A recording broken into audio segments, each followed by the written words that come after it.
пиряхҳо манбаи асосии ташаккули оби тозаи ошомиданӣ ба ҳисоб мераванд. бале меҳроб, тамошобинони иззатманд, ин лаҳза суҳбате дорем бо Раҳматулло Рауфов, номзади илмҳои география, доцент. хуш омадед ба барномаи Субҳи Тоҷикистон. оид ба ҳифзи пиряхҳо чӣ гуфтанӣ доред? хеле ки ҳамагон огоҳ ҳастем, дар шаҳри Душанбе пойтахти азизамон конференси байналмилалӣ аз таърихи яъне ки 29 то 31 бо ташаббуси пешвои муаззами миллат президенти кишвар баргузор мегардад ва дар ин конференс аз рӯи баъзе маълумотҳо аз 44 давлати дунё меҳмон иштирок мекунанд. мақсади асосии конференс маълум аст ки ин баррасии ташаббуси пешвои муаззами миллат ки соли 2025 ҳамчун соли ҳифзи пиряхҳо ва 21 март ҳамчун рӯзи ҳифзи пиряхҳо қабул гардида буд, баргузор гашта истодааст. ва ҳаминро гуфтанӣ ҳастам ки мақсади асосии баргузоршавии конференс дар он аст ки мо ҳамчун ташаббускор, яъне ки ташаббускори ин соли ҳифзи пиряхҳо ки худи ҷумҳурии Тоҷикистон аст, албатта бо худи ташаббуси пешвои муаззами миллат якум конференси байналмилалӣ дар пойтахти азизи мо шаҳри Душанбе баргузор гардад. албатта қайд карданӣ ҳастам ки конференсия дар сатҳи олӣ баргузор мегардад. албатта аз соли 2000 аллакай нигоҳ кунем, қариб 25 сол мешавад ки пешвои муаззами миллат проблемаи глобалии асосие ки об, иқлим, экологияро бардоштааст ва конференсияи якуми ҳифзи пиряхҳо дар ҷумҳурии мо мегзарад. ин албатта фахри тамоми тоҷик аст ва мақсади асосии баргузор шудани конференс дар ҷумҳурии Тоҷикистон дар он аст ки мо ташаббускори ин ҳастем. аз тарафи дигар мақсади асосии баргузоршавии конференс дар он аст ки бояд аз нуқтаҳои асосии ҳифзи пиряхҳо, ҳифзи иқлим, ҳифзи экологияи сатҳи замин бояд ки мо бархурдор бошем. вобаста ба ташаббусҳои пешвои миллат дар бораи ҳалли масоили обу иқлим чӣ гуфтаниҳо доред?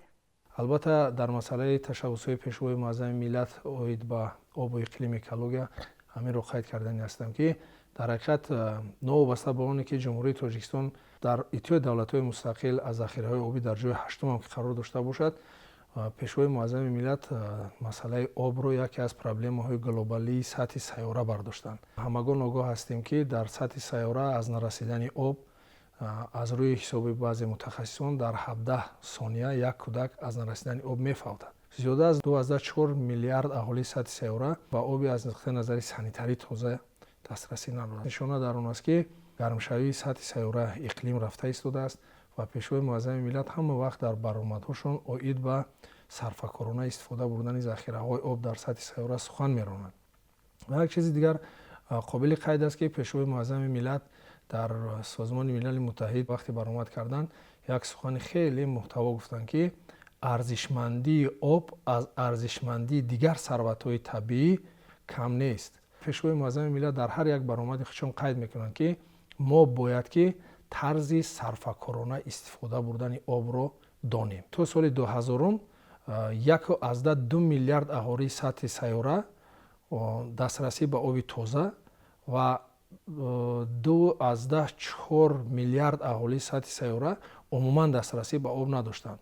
лекин аз 2003 вақте дар бораи об барои ҳаёт ва 2005-2015 об барои ҳаёт вақте ки қаднома қабул гардид, ин нишондиҳанда аз 10 то 11% аллакай эҳсос карда шуд ки мардум хеле шароити зиндагишон хубтар шуд. новобаста ба оне ки ҷумҳурии Тоҷикистон аз об хеле аз захираҳои обӣ ва пиряхҳо бой аст, ташаббусҳое ки пешниҳод карданд аллакай дар сатҳи ҷаҳонӣ қабул гашт. пешвои муаззами миллат на фақат мардуми ҷумҳурии Тоҷикистон, балки тамоми сатҳи сайёраро ғамхорӣ карда истода ин ташаббусҳоро пешниҳод карданд.